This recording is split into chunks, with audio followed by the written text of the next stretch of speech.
Hello, तो कैसे हो बच्चों। उम्मीद करते हैं आपकी तैयारी बहुत अच्छी चल रही होगी। टेंथ में आपने पढ़ना शुरू कर दिया होगा। छुट्टियों का भी भरपूर फायदा उठा रहे होगे। आज हम बात करने जा रहे हैं एसिड बेस और साल्ट चैप्टर के बारे में, जो आपकी केमिस्ट्री का और आप सेकंड चैप्टर है केमिस्ट्री का भी, और आपकी बुक का भी सेकंड चैप्टर है। इसके बारे में आज हम पढ़ने जा रहे हैं। तो चलो शुरू करते हैं हम। इसी के साथ में एसिड बेस को समझने की कोशिश करते हैं, क्या है, कैसी रिएक्शंस शो करते हैं और क्या क्या इंपॉर्टेंट इनमें क्वेश्चंस बनते हैं। तो देखो भाई, पहला क्वेश्चन, पहला जो हमारा टॉपिक है वो क्या है, एसिड। ये एसिड क्या होते हैं? तो बेसिकली सीधी सी बात है, एसिड ऐसा कोई सब्सटेंस जिसका टेस्ट क्या हो, सोर हो, या वो लिटमस ब्लू लिटमस पेपर को रेड कर देता हो। यानी कि जो खट्टे सब्सटेंस होते हैं, जो खाने में हमें टेस्ट कैसा देते हैं, सोर टेस्ट देते हैं, उनको हम क्या कहते हैं, एसिडिक कहते हैं। और साथ में वो ब्लू लिटमस को कैसे में कन्वर्ट कर दें, रेड में कन्वर्ट कर दें। थोड़ी कंफ्यूजन हो सकती है जब आप बेस पढ़ोगे, ब्लू को रेड, रेड से ब्लू, थोड़ा कंफ्यूज हो सकते हो। तो कंफ्यूजन को दूर करने का सीधा सा पैटर्न यही रहता है कि एसिड है, एसिड है, तो ये देखो, एसिड किस में कन्वर्ट होगा, लिटमस रेड में। इसके एंड में डी, इसके एंड में डी, बात खत्म। ब्लू बेसिस से ब्लू, ब्लू से बी से बेसिस, तो इसमें कोई दिक्कत नहीं आने वाली। कुछ जो फ्रूट्स होते हैं वो भी क्या करते हैं, खट्टा टेस्ट देते हैं। जैसे आप अगर बात करोगे अनराइप मैंगो, नहीं पके हुए आम जो होते हैं, लेमन नींबू के बारे में, ऑरेंज, टेमाराइंड, इमली, सोर होते हैं। ये टेस्ट में कैसा टेस्ट देते हैं, सोर टेस्ट देते हैं। तो ये क्या होते हैं, एसिड होते हैं। और जो कॉमनली हमारे यूज में आने वाले एसिड हैं वो कौन कौन से हैं, hydrochloric acid HCl, sulphuric acid H2SO4 और नाइट्रिक एसिड HNO3।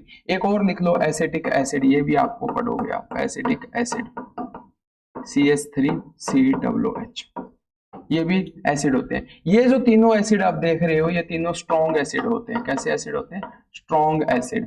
और जो ये आप देख रहे हो, ये एक वीक एसिड है। कैसा एसिड है, वीक एसिड।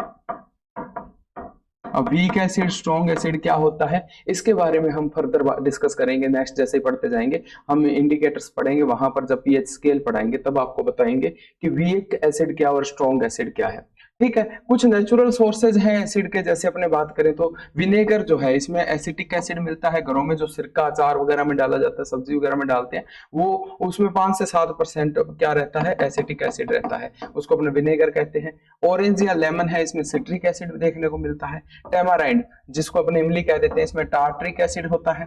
टोमेटो, टोमेटो में ऑक्सैलिक एसिड होता है। कर्ड, कर्ड में लैक्टिक एसिड होता है। ये तो आपको पता होगा, इसमें लैक्टोबैसिलस इसको कन्वर्ट करता है, लैक्टिक एसिड होता है। ये 6th-7th में पढ़ रहे होगे। एंड स्टिंग, जो छोटी चिंटी होती है, चिंटी के काटने से जो डंक लगता है, उस डंक में कौन सा एसिड होता है, मेथेनोइक एसिड होता है। कौन सा एसिड होता है, मेथेनोइक एसिड होता है।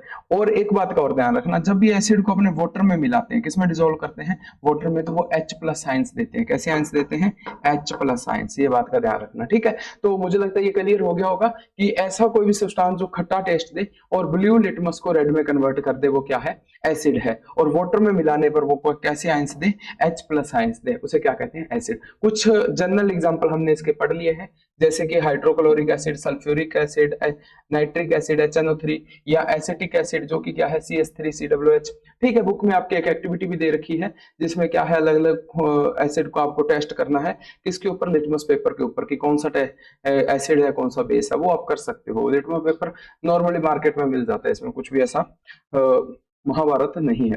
ठीक है। Acid are chemical substances that have a sour taste. अब हम पढ़ लेते हैं इसकी केमिकल प्रॉपर्टीज के बारे में। किसके बारे में, केमिकल प्रॉपर्टीज एसिड के साथ में। देखो बेटा, जब कोई केमिकल प्रॉपर्टीज पढ़ते हैं तो उसकी रिएक्शंस करवा के देखी जाती है, कि अपने मेटल के साथ रिएक्शन करवा दो, मेटल ऑक्साइड के साथ रिएक्शन करवा दो, या आपस में रिएक्शन करवा दो। मैं अगर हमारे पास में एसिड है, बेस है, तो वो रिएक्शंस करवा के देखी जाती हैं जब अपने केमिकल प्रॉपर्टीज पढ़ते हैं।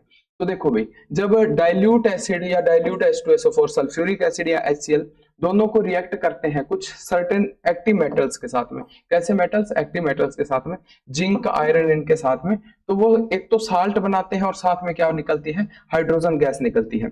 जब मेटल और डाइल्यूट एसिड रिएक्ट करता है तो क्या बनता है, सॉल्ट, और साथ में क्या निकलती है, हाइड्रोजन गैस निकलती है। और कंटेनिंग और इसी वजह से क्या किया जाता है कि कोई भी सब्सटेंस जो है, जो भी एसिड है, उसको ऐसे कंटेनर में नहीं रखना चाहिए जो मेटल से हो, मेटल से बना हो और वो हाईली रिएक्टिव हो। अगर अपने जिंक के कंटेनर में इसको रखेंगे तो वो साल्ट बना देंगे, वो कंटेनर क्या हो जाएगा, खत्म हो जाएगा, जिससे एसिड बाहर निकल आएगा और हाइड्रोजन गैस निकल जाएगी। इसी वजह से हमें किसी भी मेटल के कंटेनर में किसको नहीं रखना चाहिए, एसिड। अगर आपने लैब विजिट की होगी तो आपने देखा होगा कि आप में जो हाइड्रोक्लोरिक एसिड है या फिर सल्फ्यूरिक एसिड है, वो सारे किस में रखे जाते हैं, ग्लास के कंटेनर में, कांच के कंटेनर में रखे जाते हैं।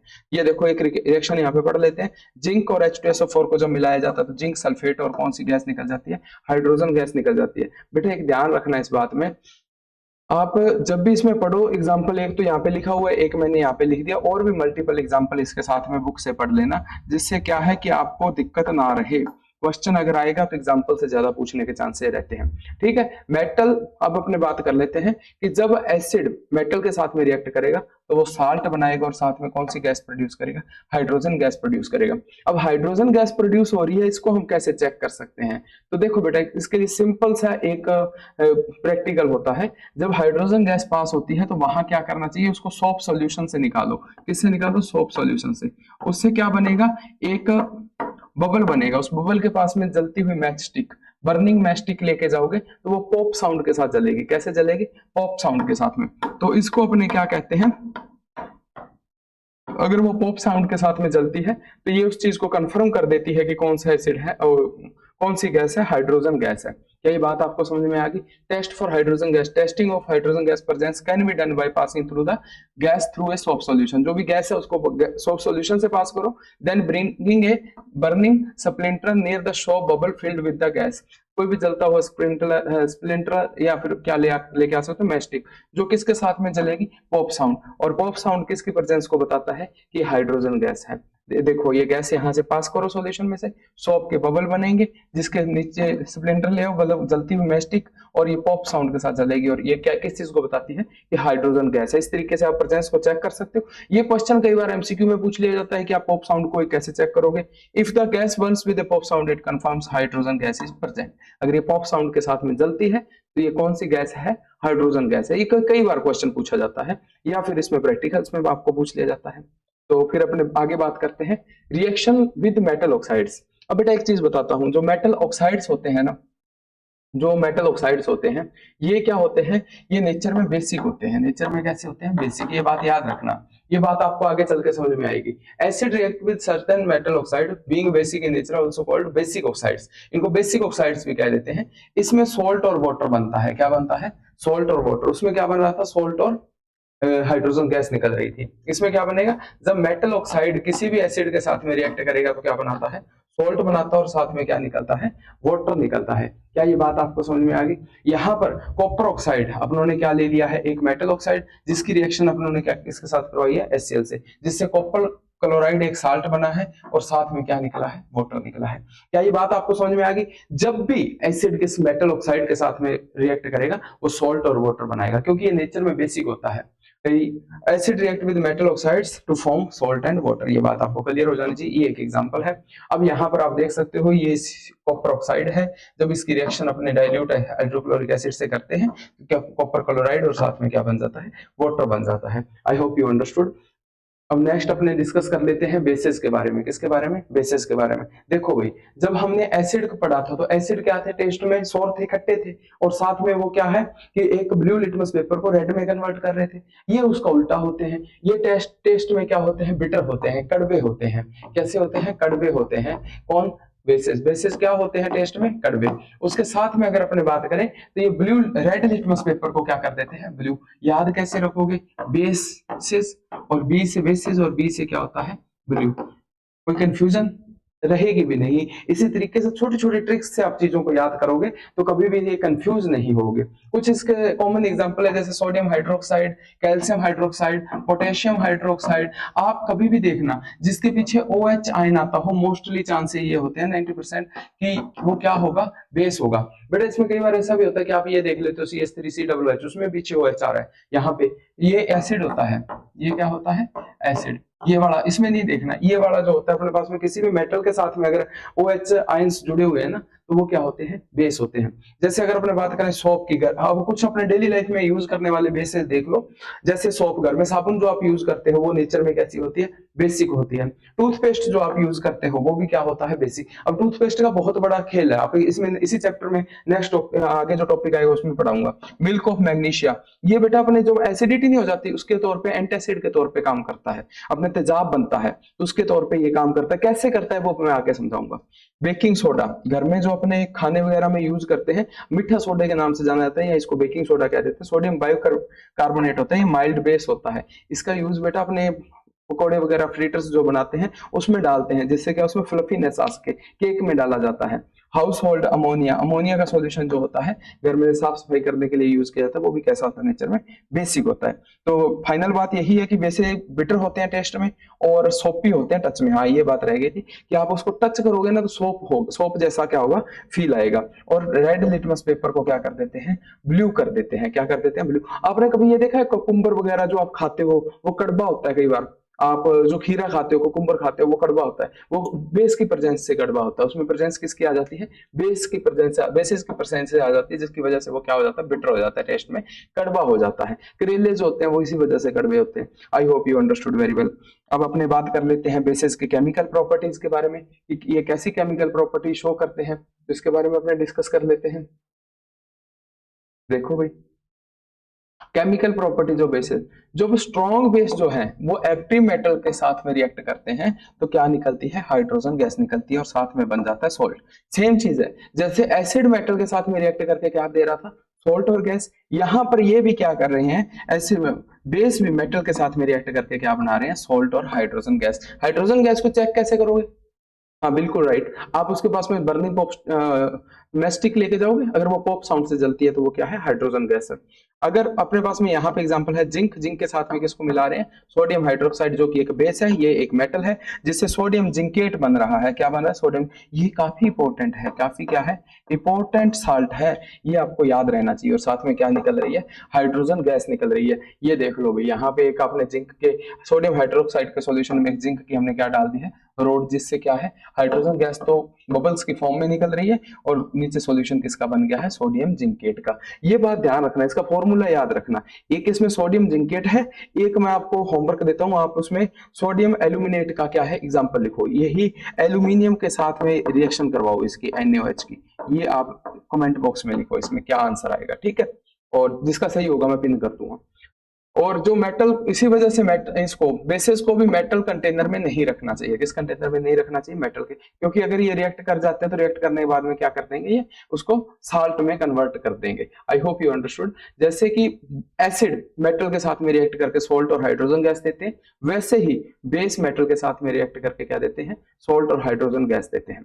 वेरी गुड, चलो आगे बढ़ते हैं। अब इनकी रिएक्शंस हम पढ़ लेते हैं, केमिकल प्रॉपर्टीज ऑफ, वैसे वही पढ़ रहे हैं। Reaction with non metallic oxide, वहां पे हम मेटेलिक ऑक्साइड के साथ में पढ़ते हैं, ये मेटेलिक ऑक्साइड के साथ में रिएक्शन शो नहीं करते हैं, नॉन मेटेलिक ऑक्साइड के साथ में रिएक्शन शो करते हैं। इनका नेचर एसिडिक होता है। क्या होता है, एसिडिक होता है। कैसा नेचर होता है, एसिडिक। देखो भाई, जब नॉन मेटेलिक ऑक्साइड बीइंग और acidic in nature also called acidic oxide, पहले बता दिया ये कैसे ऑक्साइड होते हैं, एसिडिक ऑक्साइड होते हैं। बेसिस टू प्रोड्यूस, ये क्या बनाएंगे, सॉल्ट और वाटर। वहां पे जब अपने वाटर और मेटल ऑक्साइड की रिएक्शन करवा रहे थे, वो क्या बना रहे थे, सॉल्ट और वाटर। ये भी क्या बनाएंगे, सॉल्ट और water. Very good. This reaction proves that non metallic oxides are acidic nature. इससे पता भी चलता है इस बात का, जब ये रिएक्शन करवाते हैं हम और ये रिएक्शन होने के बाद में सॉल्ट और वाटर बनता है, ये इस बात को इंडिकेट करता है, इस स्टेटमेंट को इंडिकेट करता है कि हमारे पास में क्या है, जो नॉन मेटेलिक ऑक्साइड है वो एसिडिक है नेचर में। तो देखो भाई, जब बेस और नॉन मेटेलिक ऑक्साइड की रिएक्शन करवाई जाती है तो क्या प्रोड्यूस होता है, सॉल्ट और वाटर, सॉल्ट और वाटर। यहाँ पर कार्बन डाइऑक्साइड क्या है नेचर में, एसिडिक है। कैसा है, एसिडिक। बेटा कभी भी कंफ्यूज क्रिएट करने के लिए पूछ लेता है एग्जामिनर कि ये कोई आपको कंपाउंड दे देगा और कहेगा ये मेटेलिक है या नॉन मेटेलिक, एसिडिक है या बेसिक है, तो आप हमेशा बात का ध्यान रखना। आप क्या करोगे, उसका ऑक्साइड बना हुआ है तो आप देख लोगे, अगर वो नॉन मेटल के साथ बना हुआ है, किसके साथ बना हुआ है, नॉन मेटल मेटल के साथ में, तो वो एसिडिक है। और अगर मेटल के साथ में ऑक्साइड बना हुआ है तो वो क्या है, बेसिक है, इस बात का ध्यान रखना। कैल्शियम हाइड्रोक्साइड के साथ में जब इसकी रिएक्शन करवाई जाती है तो कैल्शियम कार्बोनेट बनता है और साथ में कौन सी गैस निकलती है, हाइड्रोजन गैस नहीं, वाटर निकलता है। क्या निकलता है, वाटर। ये रिएक्शन आपने फर्स्ट चैप्टर में भी पढ़ी है। कौन से चैप्टर में पढ़ी है, फर्स्ट चैप्टर में भी, जो आप कहते हो कि व्हाइट वॉशिंग करने के बाद में 2-3 दिन बाद में चमक कैसे आती है, वही वाली रिएक्शन है ये। समझ में आ गई बात? तो चलो आगे बढ़ते हैं। देखो, एसिड्स और बेसेस इन वाटर सॉल्यूशन, अगर अपने वाटर में डाल देते हैं एसिड और बेस तो क्या होता है। देखो भाई, एसिड और एसिड जब in the presence of all acid, सारे एसिड क्या होते हैं बेटा, H प्लस आयन देते हैं वाटर में जाके। क्या देते हैं, H प्लस आयन। जितने भी, मान लो HCl है तो ये टूट जाएगा H प्लस और Cl माइनस में, कौन सा आयन देगा, H प्लस। अगर H2SO4 है ये टूट जाएगा H प्लस और HSO3 माइनस में, और HSO4 माइनस में। और जो ये हमारे पास में क्या है, HNO3 है, ये टूट जाएगा हमारे पास में H प्लस और NO3 माइनस में। देखो सारे कौन सा साल्ट दे रहे हैं, कौन सा साल्ट क्या, कौन सा आयन प्रोड्यूस कर रहे हैं, H प्लस आयन प्रोड्यूस कर रहे हैं किसी भी सॉल्यूशन में जाने के बाद में, सारे एसिड। ठीक है, एसिड। अब क्या होता है, जो H प्लस आयन है ये फ्री स्टेट में तो नहीं रह सकता, सीधा तो H प्लस, अकेला H प्लस तो क्या ही घूमेगा। आपको भी अकेले घूमना थोड़ी पसंद है, आप ऐसे होता है कि किसी दोस्त के साथ घूमे। तो ये क्या करते हैं, H2O के साथ जुड़ जाते हैं। किसके साथ जुड़ जाते हैं, H2O के, और क्या बना लेते हैं, H3O प्लस बना लेते हैं जुड़ के। ठीक है, तो ये हमारा आयन इसमें कन्वर्ट हो जाते हैं। और इसी तरीके से जब बेस जो होते हैं वो जब वाटर में टूटते हैं तो वो क्या देते हैं, OH माइनस आयन देते हैं। कौन से आयन देते हैं, OH माइनस आयन। देखो जैसे KOH है एक बेस है, तो ये K प्लस और OH माइनस में टूट जाएगा। अब NaOH है, सोडियम हाइड्रोक्साइड है, तो ये Na प्लस और OH माइनस में टूट जाएगा। तो ये सारे टूटने के बाद में वाटर में किस में कौन सा आयन देंगे, OH माइनस देंगे। समझ में आ गई बात। ये देखो यहाँ पर अगर HCl डालते हैं वाटर में तो H3O प्लस और Cl माइनस देखने को मिलता है। और यही क्या होता है, H प्लस किस में जुड़ जाता है, वाटर के साथ में जुड़ जाता है। यही यहाँ पर अपने सोडियम हाइड्रोक्साइड की अगर बात करें तो Na प्लस में टूटेगा और OH माइनस में टूटेगा। Basis give OH minus ion, KOH है ये वाटर में जाने पर K प्लस और OH माइनस में टूटेगा। ठीक है, अब क्या होता है कि सारे जो बेसिस हैं, सारे जो क्या है बेसिस हैं, वो सारे बेसिस डिसॉल्व नहीं होते हैं वाटर में। सारे बेसिस वाटर में डिसॉल्व नहीं होते हैं, ओनली अल्काली बेस क्या होते हैं, वाटर में डिसॉल्व होते हैं। Both acid and bases conduct electric current in their aqueous solution due to presence of free ions. अब क्या होता है, मान लो इनको क्या किया जाता है, चलो अपने एक चीज सिंपल सी चीज समझते हैं कि जब कोई सॉल्यूशन हमारे पास में है, अब हम उसमें क्या डाल देते हैं, यहाँ पे हमारे पास में क्या है, वाटर। क्या है, वाटर। आप ये मान के चलो कि डिस्टिल्ड वाटर है। कैसा वाटर है, डिस्टिल्ड वाटर। डिस्टिल्ड बिल्कुल साफ वाटर। मान लो इसमें क्या होगा कि इलेक्ट्रिसिटी को कंडक्ट ये नहीं करेगा, इलेक्ट्रिसिटी को कंडक्ट ये नहीं करेगा। अब जब इलेक्ट्रिसिटी को कंडक्ट नहीं करेगा तो अगर हम इसमें एसिड डाल दें, या तो हम इसमें क्या डाल दें, एसिड, या फिर डाल दें बेस, या क्या डाल दें, बेस। अब एसिड है वो तो जाके इसमें H प्लस आयन दे देगा, और जो बेस है वो इसमें जाके OH माइनस आयन दे देगा, जिसकी वजह से इसमें से इलेक्ट्रिसिटी पास होने लगेगी। क्या पास होने लगेगी, इलेक्ट्रिसिटी। जिस वजह से क्या होता है, ये फ्री आयंस प्रेजेंट हो जाते हैं। जो फ्री आयंस होते हैं वो इलेक्ट्रिसिटी को क्या कर देते हैं, कंडक्ट कर देते हैं। I hope you understood. ये आप समझ गए होंगे कि एसिड और बेस कैसे काम करते हैं वाटर में जाने के बाद में। चलो आगे देखते हैं। अब reaction between acid and base. बेटा देखो, एसिड और बेस की आपस में क्या रिएक्शन होती है, ये सबसे फास्टेस्ट होने वाली रिएक्शन है। इतनी फास्ट होती है कि डालो रिएक्शन होगी, बहुत फास्ट होने वाली रिएक्शन है। इसको न्यूट्रलाइजेशन रिएक्शन भी कहते हैं। न्यूट्रलाइजेशन रिएक्शन क्यों कहते हैं बेटा, ये क्या करते हैं, एक दूसरे के इफेक्ट को न्यूट्रलाइज कर देते हैं। इफेक्ट को क्या कर देते हैं, न्यूट्रलाइज कर देते हैं। मान लो कि ये क्या है, बेस है, मतलब ये एक दूसरे के इफेक्ट को क्या करते हैं, न्यूट्रलाइज। बेस है वो बेस नहीं रहेगा, एसिड है वो एसिड नहीं रहेगा, दोनों एक दूसरे को क्या करते हैं, न्यूट्रलाइज करते हैं। जैसे देखो, acid reacts with basis to produce salt and water. क्या बनाएंगे, साल्ट और water. In this reaction an acid neutralises base एडेस्ट, वैसे ही एसिड नलिफाइज और रिड्यूसेस द इफेक्ट और base of vice versa, thus the reaction is known as neutralisation reaction. Neutralisation reaction किसको कहते हैं, जो एसिड और बेस के बीच में रिएक्शन करवाई जाती है, जैसे साल्ट और वाटर बनता है। ठीक है, अब H plus ion OH minus ion, इसमें क्या होता है, जब ये एसिड है और ये एसिड है और ये बेस है, जब इसकी रिएक्शन करवाई तो क्या बन गया, सॉल्ट, और साथ में क्या बन गया, वाटर। जैसे देखो सोडियम हाइड्रोक्साइड HCl और NaCl, और साथ में क्या बन गया, वाटर बन गया। और यहाँ पर जो H है रिप्रेजेंट करता है हाइड्रोजन एटम को, M रिप्रेजेंट करता है मेटल को। मुझे लगता है ये आप समझ चुके हो कि कैसे है न्यूट्रलाइजेशन रिएक्शन। जब एसिड और बेस की आपस में रिएक्शन करवाई जाती है तो वो एक दूसरे के इफेक्ट को न्यूट्रलाइज कर देते हैं, इसी वजह से इसको न्यूट्रलाइजेशन रिएक्शन कहा जाता है, और इसमें साल्ट और वाटर प्रोड्यूस होता है। एक चीज का ध्यान रख लेना, जब आप स्ट्रॉन्ग एसिड और स्ट्रॉन्ग बेस की रिएक्शन करवाओगे तो साल्ट बनेगा प्लस बनेगा वाटर, और ये साल्ट कैसा होगा, न्यूट्रल। कैसा होगा, न्यूट्रल। अगर आप स्ट्रॉन्ग एसिड और वीक बेस की रिएक्शन करवाओगे तो ये साल्ट बनेगा, लेकिन ये साल्ट कैसा होगा, एसिडिक, और साथ में क्या निकलेगा, वाटर। लेकिन जब आप वीक बेस और वीक एसिड और वीक और स्ट्रॉन्ग बेस की रिएक्शन करवाओगे तो साल्ट बनेगा, और साल्ट कैसा होगा, बेसिक, और साथ में क्या निकलेगा, वाटर। क्या ये बात आपको समझ में आ गई? स्ट्रॉन्ग एसिड स्ट्रॉन्ग बेस की रिएक्शन करवाओ, साल्ट वाटर बनेगा और न्यूट्रल साल्ट बनेगा। लेकिन जब आप स्ट्रॉन्ग एसिड और वीक बेस की रिएक्शन करवाओगे साल्ट बनेगा, लेकिन साल्ट एसिडिक होगा, साथ में क्या निकलेगा, वाटर निकलेगा। अगर आप वीक बेस एसिड और स्ट्रॉन्ग बेस की रिएक्शन करवाओगे साल्ट और वाटर बनेगा, लेकिन साल्ट कैसा होगा, बेसिक होगा नेचर में, क्योंकि उसमें OH माइनस की कंसंट्रेशन ज्यादा रह जाती है, इसमें H प्लस की ज्यादा रह जाती है। आगे अपने इसमें और डिस्कस कर लेंगे जब अपने साल्ट पढ़ेंगे ना, तो वहां पर मैं बता दूंगा कौन सा स्ट्रॉन्ग साल्ट और कौन सा मतलब एसिडिक सॉल्ट है और कौन सा बेसिक सॉल्ट है। I hope you understood very well.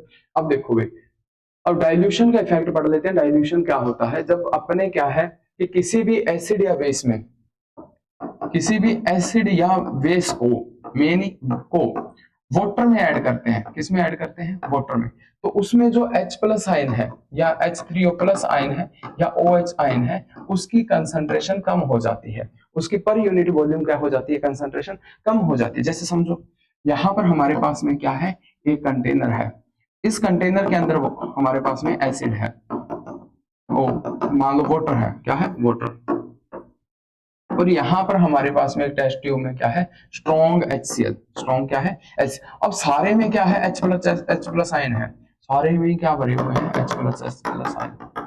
अब इसको मैंने डाल दिया इसके अंदर, वाटर के अंदर। अब अगर अपने बात करें यहाँ 1 यूनिट 1 ml 1 सेंटीमीटर क्यूब की बात कर लेते हैं, 1 सेंटीमीटर क्यूब में जितने H प्लस आयन थे, क्या इसमें भी उतने ही आयन्स होंगे, नहीं, यहाँ पर तो क्या है, H3O प्लस आयन बन जाएंगे।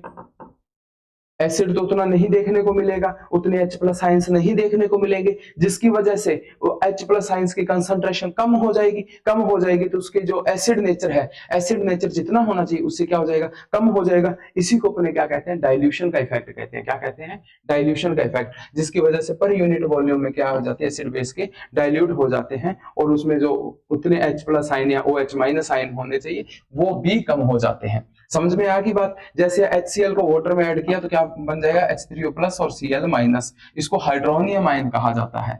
और इसी तरीके से NaOH को मिलाओगे तो Na प्लस में और OH माइनस में टूट जाएगा। अब एक बात का और ध्यान रखना चाहिए, ये क्वेश्चन बहुत बार पूछा, अभी बहुत ज्यादा बार पूछा है कि हमें एसिड या हमें वाटर में एसिड मिलाना चाहिए या एसिड में वाटर मिलाना चाहिए। समझ नहीं आया कुछ सर, समझाता हूं ना भाई। हमें ये मान लो कंटेनर हमारे पास में क्या है, वाटर का है, किसका है, वाटर का। हमें इसमें एसिड डालना है या एसिड वाले कंटेनर में वाटर डालना है, बात तो एक ही है, चाहे पानी में एसिड मिलाओ चाहे एसिड में पानी मिलाओ। आप तो ये सोच रहे हो, बात एक नहीं है बेटा। देखो जो एसिड और वाटर को मिलाना होता है ना, ये हाईली एक्सोथर्मिक रिएक्शन होती है। क्या होती है, हाईली एक्सोथर्मिक रिएक्शन होती है। अगर आप इसमें वाटर में एसिड में वाटर मिलाते हो, बहुत ज्यादा एक्सोथर्मिक रिएक्शन होगी, जिसकी वजह ये जो आप कर रहे हो वहां जहां पे रिएक्शन हो सकता है आग भी लग जाए, या फिर क्या हो सकता है कि उसमें बुलबुले उठे और वो उबल के क्या हो जाए, आपके हाथों पर, शरीर पर गिर सकता है। जिसकी वजह से हमें क्या करना चाहिए, स्लोली टू वाटर, हमेशा एसिड को वाटर में मिलाना चाहिए। एसिड को किस में मिलाना चाहिए, वाटर में।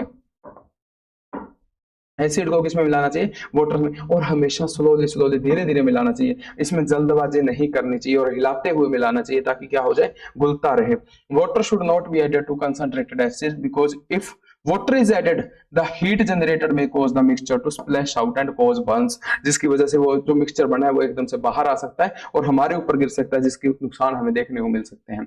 Warning sign displayed on container containing concentrated acid and base showing their corrosive nature, ये साइन बने होते हैं जो क्या कर सकते हैं, मेटल और आपके हाथों को जला सकते हैं, जिसकी वजह से हमेशा जब भी आप कैरी उठाओ एसिड या बेस को, स्ट्रॉन्ग एसिड या बेस को, तो आपको क्या पहनने चाहिए, ग्लव्स पहनने चाहिए और हमेशा इस पे केयरफुल भी रहना चाहिए, ऐसा नहीं कि आप लापरवाही कर रहे हो, ठीक है। तो इस बात का ध्यान रखना चाहिए, हमेशा क्या मिलाओगे, एसिड मिलाओगे वाटर में, एसिड मिलाओगे किसमें, सर कंफ्यूजन होगी, सर क्या होगी, कंफ्यूजन होगी, एसिड मिलाएं वाटर में, वाटर मिलाएं एसिड में, कैसे याद रहेगा, ठीक है। कंफ्यूजन कहां रखनी है, A2W, A2W, बताओ कौन आएगा पहले, A2W, A2W यानी कि A किस में जाएगा, W में, सिंपल बात हो गया ना, समझ में आ गया बात कि एसिड किस में जाएगा, वाटर में, A2W सीधा आपको याद रहेगा, इसमें कोई भी आपको कंफ्यूजन नहीं होनी चाहिए, W तो A थोड़ी ना होगा, A2W होगा, एसिड किस में जाएगा, वाटर में, धीरे धीरे मिलाना, ऐसा नहीं कि एकदम से डाल दो और धमाका कर दो।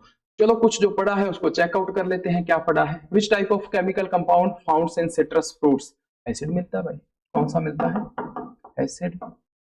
all alkalis are bases but bases are not alkalis, all bases are not alkalis, सारे bases alkali नहीं होते, सारे alkali क्या होते हैं, बेस होते हैं। bases should not be kept in active container, metal container, why, क्योंकि वो साल्ट और हाइड्रोजन गैस में कन्वर्ट कर देगा, जिसकी वजह से क्या हो जाएगा, वो क्रोड हो जाएगा, खत्म हो जाएगा। give a chemical reaction to prove that non metallic oxides are acidic in nature, non metallic oxide क्या होते हैं, एसिडिक होते हैं नेचर में। तो बेटा हम इसकी रिएक्शन किसके साथ में करवा देंगे, बेसिस के साथ में।